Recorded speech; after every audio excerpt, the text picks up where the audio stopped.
सब लोगों को देती ही रहती हूँ, लेकिन इन लेसन्स को देते हुए मुझे ये ख्याल आया कि अक्सर बच्चों को राइटिंग के इंट्रोडक्शन में काफी ज्यादा प्रॉब्लम होती है। अक्सर बच्चे इस बात को लेकर कंफ्यूज होते हैं कि उनको स्टार्ट कहाँ से करना है और एंड कहाँ से करना है। आइल्स राइटिंग बहुत ही ज्यादा इजी मॉड्यूल है, लेकिन कुछ कॉम्प्लेक्सिटीज के कारण या अपने ही कंफ्यूजन के कारण बच्चे जो हैं इसमें अक्सर कम स्कोर करते हैं। तो इसीलिए आज मैं ले आई हूँ आप सब लोगों के लिए राइटिंग की मास्टर क्लास, जिसमें मैं आप लोगों को सिखाऊंगी कि आप लोग अपनी इंट्रोडक्शन कैसे पॉलिश कर सकते हैं। Hey guys, this is Kajal Kaushik and I welcome you all back on my channel cool and easy. मैं आप सभी का एक बार फिर से स्वागत करती हूँ अपने चैनल कूल एंड इजी में। और आपको तो पता ही है, मेरी वीडियोस में मैं कुछ भी ऐसा इंक्लूड नहीं करती हूँ जो आपके एग्जाम पर्सपेक्टिव से इम्पोर्टेंट ना हो, क्योंकि अगर आप मेरी वीडियो पे टाइम स्पेंड कर रहे हैं तो आपके एग्जाम की तैयारी होनी तो बनती ही है। तो इसीलिए आज की वीडियो आप लोगों के लिए बहुत खास है।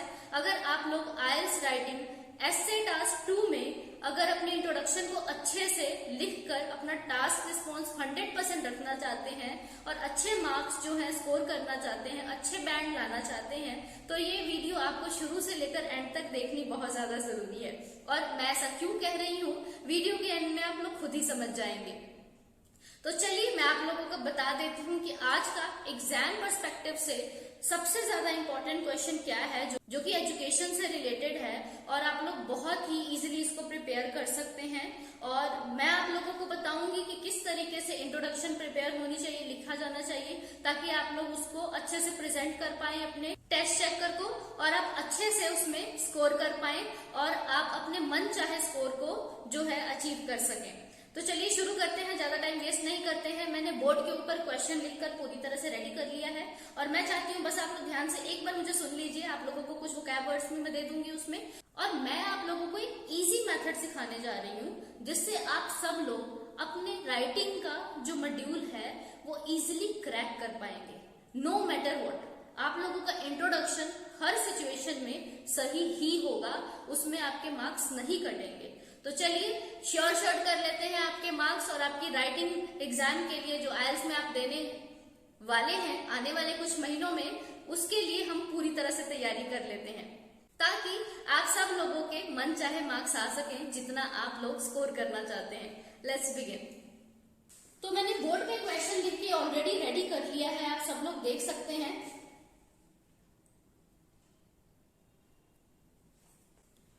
मैंने बोर्ड पर क्वेश्चन ऑलरेडी लिख लिया है और आप सब लोग देख सकते हैं कि अच्छे से मैंने इसको राइट डाउन किया है।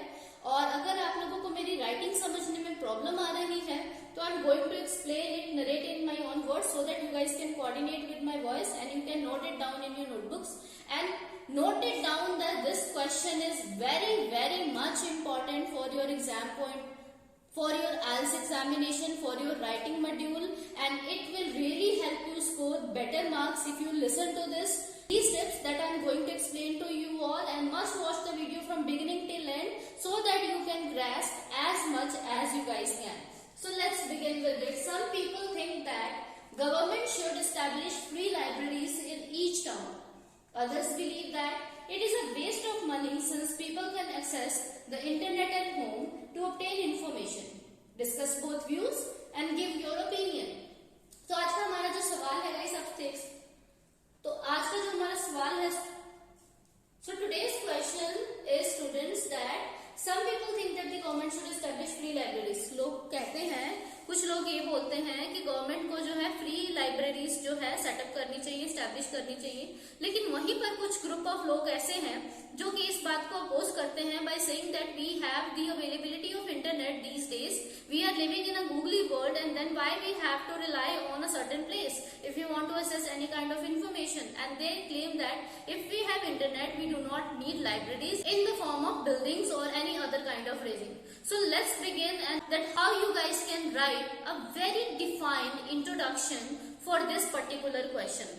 जब भी आप लोगों को क्वेश्चन आ जाए discuss both views and give your opinion, तो मैं आप लोगों को बताऊंगी आप जर्नल स्टेटमेंट कैसे लिखें, आपका बैकग्राउंड जो आप रीफ्रेश करेंगे अपने स्टेटमेंट को वो किस तरीके से होना चाहिए और किस तरीके से आप उसको बिल्कुल ही करेक्ट कर सकते हैं, और साथ में थीसिस कैसा होना चाहिए वो भी मैं आप लोगों को बताऊंगी। और आप लोग हर एक केस में जब आपसे सवाल पूछा जाए discuss both views and give your opinion, आप सेम थीसिस का इस्तेमाल कर सकते हैं, वो आपके लिए सेफ भी रहेगा और उसमें एरर के कोई भी चांसेस नहीं रहेंगे। And this tip is specially for all the IELTS holders, all the IELTS takers, whether they are in academic or in journal training. So let's begin, guys. As you all know, I have told in the other masterclass of writing that we need to complete 3 segments of writing section in the introduction, and those are: number 1 is journal statement, number 2 is background, which is rephrasing the statement, which is also known as overview, and third one is thesis writing, that we write to answer the actual question which has been asked to us in the question.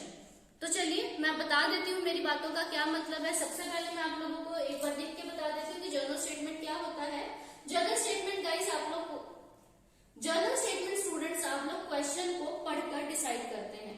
अगर आप लोग देखेंगे तो यहाँ पे government की बात हो रही है, लाइब्रेरीज की बात हो रही है, इसके अलावा इंटरनेट की बात हो रही है, और लाइब्रेरी से हम सब लोगों को इन्फॉर्मेशन मिलता है, एनलाइटनमेंट मिलती है, अवेयरनेस मिलता है, ठीक है। लेकिन यहाँ पे कंप्यूटर्स की भी बात हो रही है, तो कहीं ना कहीं ऑनलाइन इन्फॉर्मेशन और नॉलेज गेन करने का जो है सिचुएशन हम लोगों को गिवन है। तो आप लोग जर्नल स्टेटमेंट यहाँ पे टेक्नोलॉजी के ऊपर बना सकते हैं, और किस तरीके से बना सकते हैं वो मैं आपको बताती हूँ। जर्नल स्टेटमेंट कुछ भी हो सकता है, आप लोगों को बस उससे अपने बैकग्राउंड से जो है कनेक्ट करना आना चाहिए। जैसे कि अभी टेक्नोलॉजी थोड़ा सा डिफरेंट लग रहा है, मैंने डिफरेंट इसलिए चुना है ताकि मैं आप लोग को कनेक्ट करके दिखा सकूं कि अगर आप टेक्नोलॉजी भी चूज करते हैं तो आप लोग किस तरीके से उसे अपने रीफ्रेजिंग के दौरान अपने स्टेटमेंट, क्वेश्चन स्टेटमेंट के साथ बिल्कुल ही कनेक्ट कर सकते हैं। तो लेट्स बिगिन। स्टार्ट करने के लिए मैंने आप लोग को बताया था बहुत सारे फॉर्मेट्स हैं, बट जो आप लर्न कर सकते हो जो कि बहुत ईजी है, उसके लिए आप लिख सकते हो there is no denial in the fact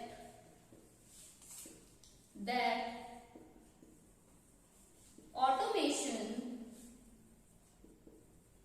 has entered in every realm of life, and pedagogy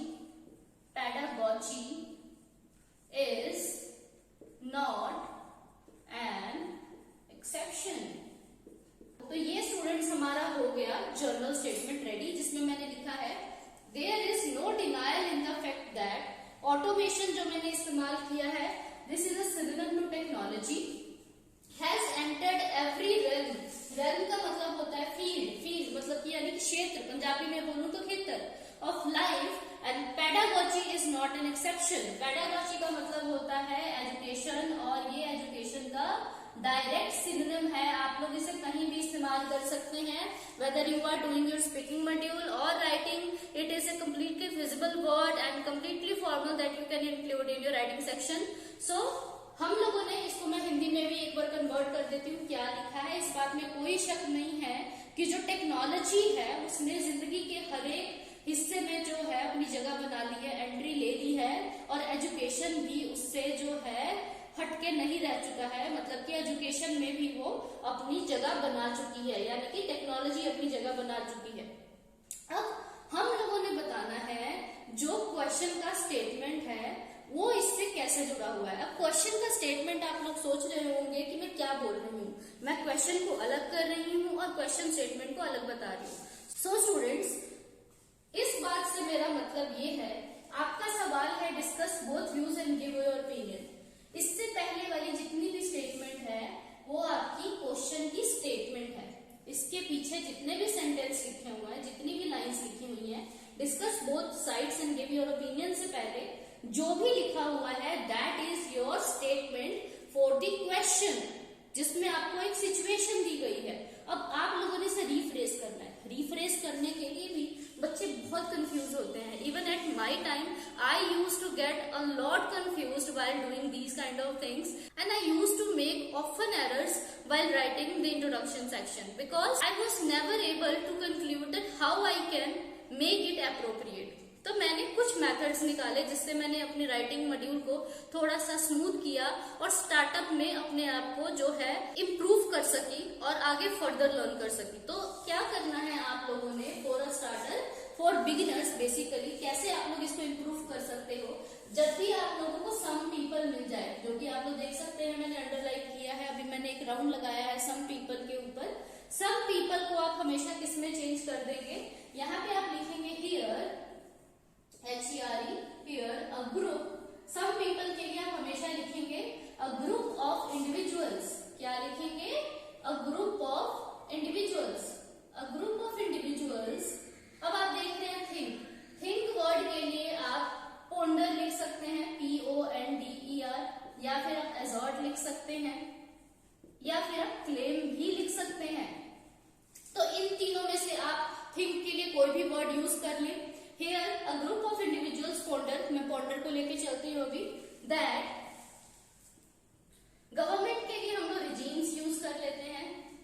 regimes must Bairstow, Bairstow का मतलब होता है provide, BESTOW, Bairstow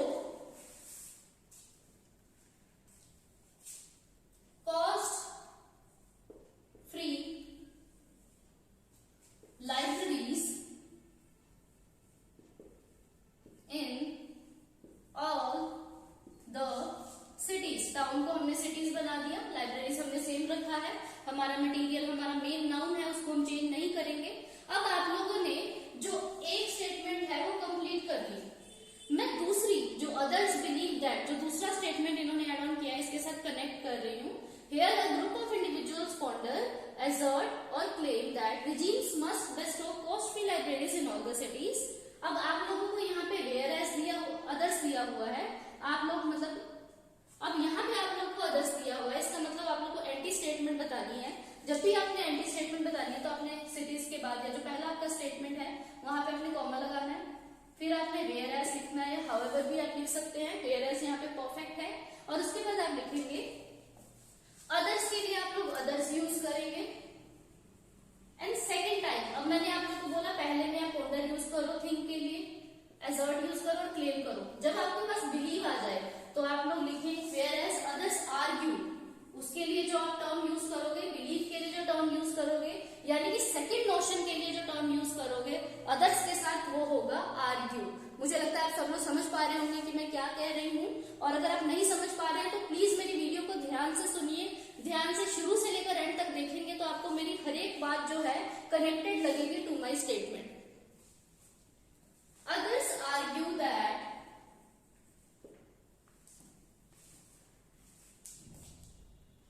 it is pointless to construct libraries as any information can be assessed with the help of internet. ये हमारा rephrase जो है पूरा हो गया। इसमें हमने लिखा others argue that it is pointless to construct libraries. कहते हैं बिल्कुल ही पॉइंटलेस होगा अगर हम लाइब्रेरीज को कंस्ट्रक्ट करते हैं, क्योंकि किसी भी तरह की इंफॉर्मेशन जो है एक्सेस की जा सकती है इंटरनेट की मदद से, तो जो कि बात सही है। अब आ जाता है आपका थीसिस लिखने का बारी। थीसिस का मतलब ये होता है कि आप लोगों ने इस गिवन क्वेश्चन का जो है आंसर देना है। इस क्वेश्चन के आंसर में आप लोग लिखेंगे हमेशा discuss both sides and give your opinion. आपको जब भी पूछा जाए आप लोगों ने सेम थीसिस लाइन लिखनी है। यहाँ पे आप लोग लिखेंगे this essay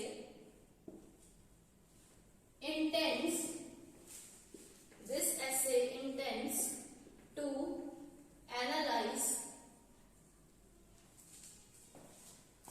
both views and I personally, I के बाद आप हमेशा कॉमा लगाएं, personally favor former या फिर लेटर नोशन। फॉर्मल का मतलब होता है आप पिछली विचारधारा से सहमत है, लेटर का मतलब होता है जो दूसरे नंबर पे दिया गया है कि इंटरनेट की प्रेजेंस से हमें लाइब्रेरीज की जरूरत नहीं है, आपको उसका साथ देना ही है।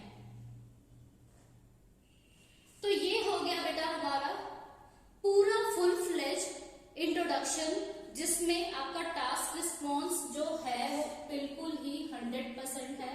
बिगिनर्स के लिए वीडियो बहुत जरूरी है जो अपने इंट्रोडक्शन को लर्न करना चाहते हैं।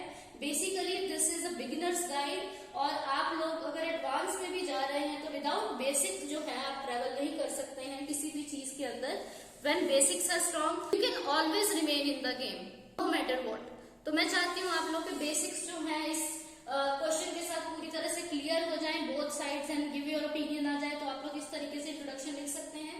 इसी तरह से मैं धीरे धीरे आप लोगों को सभी तरह के क्वेश्चन के जो है थीसिस भी बताऊंगी, और किस तरीके से उन क्वेश्चंस को आप लोगों ने अटेम्प्ट करना है, और कौन से वर्ड को आप किस तरीके से चेंज कर सकते हैं अगर आपको रीफ्रेजिंग में दिक्कत आती है, ये भी बताती रहूंगी। और कोशिश करूंगी कि स्पीकिंग की तरह आप लोगों की राइटिंग में भी पूरी तरह से मदद कर सकूं, और आप लोगों की हेल्प कर सकूं कि आप 7 और 7+ बैंड स्कोर जो है ला सके अपने IELTS के फाइनल एग्जाम में। So this is all for today guys. I hope this video has helped you all in a very great way, and it will make your writing more effective so that you guys would be able to score as much as you all can. Please share this video to your friends and family members, and especially to those friends who are about to take their IELTS test in the month of July and August, because this question is particularly very important for their final examination. And also subscribe my channel if you haven't subscribed it. Press the bell icon to get the latest updates and notifications from my channel. This is Kajal Kaushik signing off.